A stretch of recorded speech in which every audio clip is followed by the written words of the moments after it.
Alright guys, welcome back to another video. JStar15 here. Today's video is going to be slightly interesting and slightly different. Today we're going to be talking about the Pokémon Movie 20, I Choose You. Now some of you might be thinking, why are you talking about the movie from last year? I mean, the new movie with Lugia, movie 21, will be coming out in a few months. Why aren't you talking about that?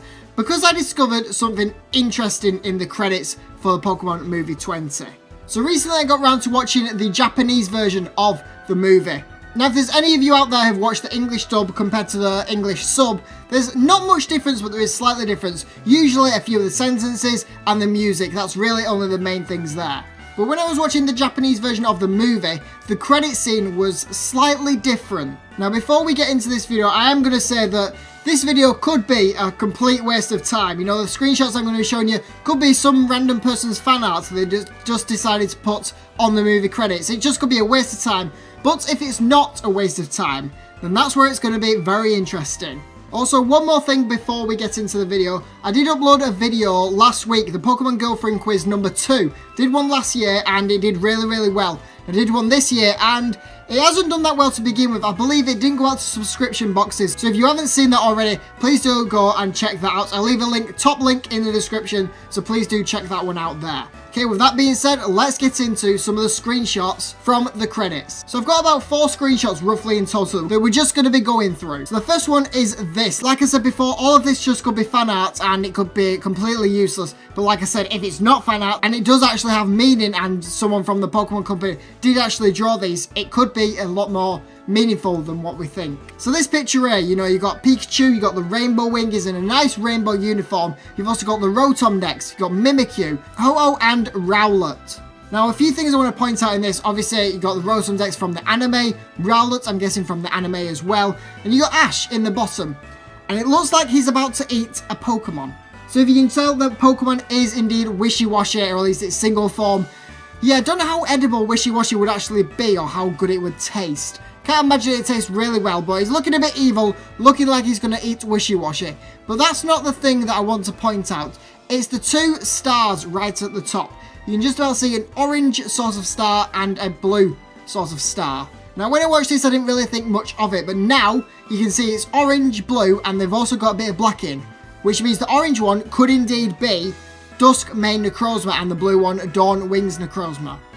Now, one thing that I do want to point out in this is Pokemon Ultra Sun and Ultra Moon were announced, or the teaser trailer was first released on the 6th of June 2017, while Pokemon Movie I Choose You came out in Japan on July the 6th, 2017, so that's a month apart from each other. Now, with that being said, this poster could have been a tease one for what's going to be happening to the anime. Obviously, now we know that Duskmane Necrozma and Dawn Wings Necrozma will be coming into the anime because of the promotional poster we got a few weeks ago. But if you sat in the cinema a few months ago watching the film, you're not going to be taking any notice at all to these pictures, let alone the 2 little dots on the top of these, because you've just seen all of the main characters in the last 20 years come up on the screen. So you're too hyped about seeing the characters to even notice the pictures, let alone the 2 little circles on the top of these. But I just thought it'd be nice and interesting just pointing that out in case it is going to mean anything in the future.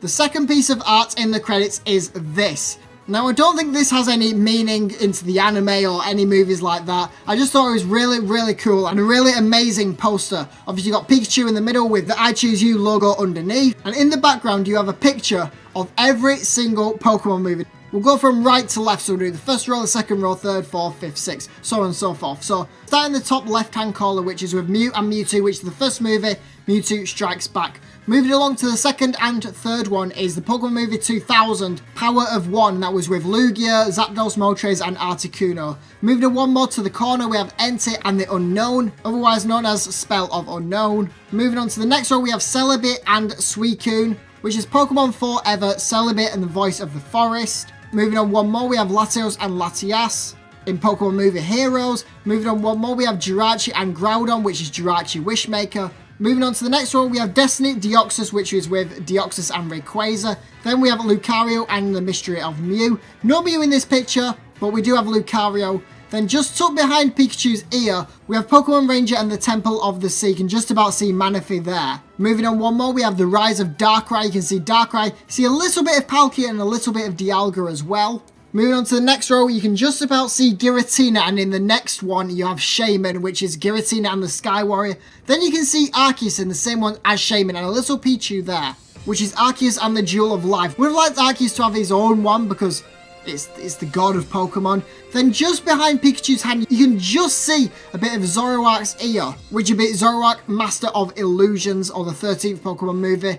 Again, would have liked that one to be out of the way, because you can't really see what's going on there at all. Moving on to the next one, we have Reshiram, Zekrom, and Victini. Now, this Pokemon movie was a bit interesting because there was two movies in one. Basically, there was Pokemon the movie Black, Victini and Reshiram, or there was Pokemon movie White, Victini and Zekrom. Pretty much identical in every sense, apart from whenever you saw Reshiram, Zekrom would appear in the other one, or whenever you saw Zekrom, Reshiram would appear in the other one. So yeah, a bit of a strange movie there. Moving on one more next to Pikachu's body, you have Kyurem and the Swords of Justice.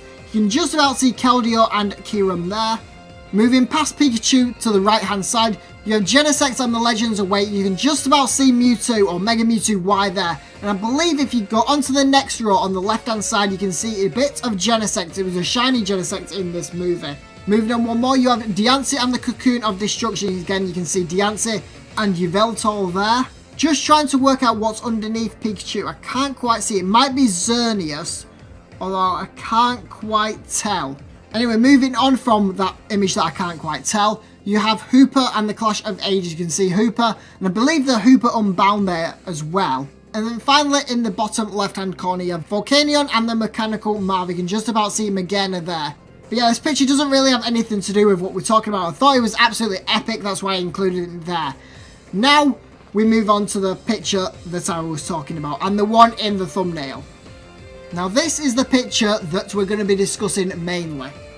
There's a lot going on in this picture. You have, all the Pokemon from the movies in the bottom hand, and then you have all the characters in the top hand. But it's the characters that we're going to be talking about. So talking about the characters, from right at the top, you can see Giovanni there. Next to Giovanni, you have Brock and then Tracy. Moving on to the end, you have Garrett, Professor Oak, and then Ash's mum. Moving on to the next one, you can see Team Rocket, you see Jesse, a little bit of Meowth and James. Moving on a little bit more, you have Clement and Silent. On the next row, you have Max and Misty. Now, I don't know why Max is in the arms of Misty, since Max is May's little brother. Be a bit more sense there. Moving on from them, you have May and then Bonnie. Again, couldn't you swap Max and Bonnie, since Max and May related? Not sure what's going on there. Moving on one more, you have Dawn, then Iris, then Serena and Lily.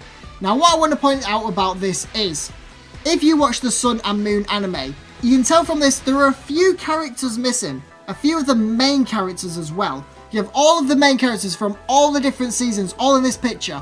Apart from Mallow, Lana, Kiawe, and Sophocles. Where are they? Why is Lily the only person in this picture? So when I saw this, that got me thinking, where are the other characters? What if they're going to come out of the anime? What if one day Professor Kukui is going to go up to the group and ask some of them to be trial captains? As we know in the anime, Professor Kukui is currently making the Pokemon League. What if they're going to have the trial captains later on? And therefore he goes up to the big group and asks the characters to be part of these trial captains. In the game is Pokemon Sun and Moon and Ultra Sun and Ultra Moon. Kiawe, Sophocles, Lana and Mallow are all trial captains while Lily isn't. So will this mean they'll all go to be trial captains? It'll be Ash and Lily left alone. Maybe Gladion or Gladion will join the group. We'll just have to see.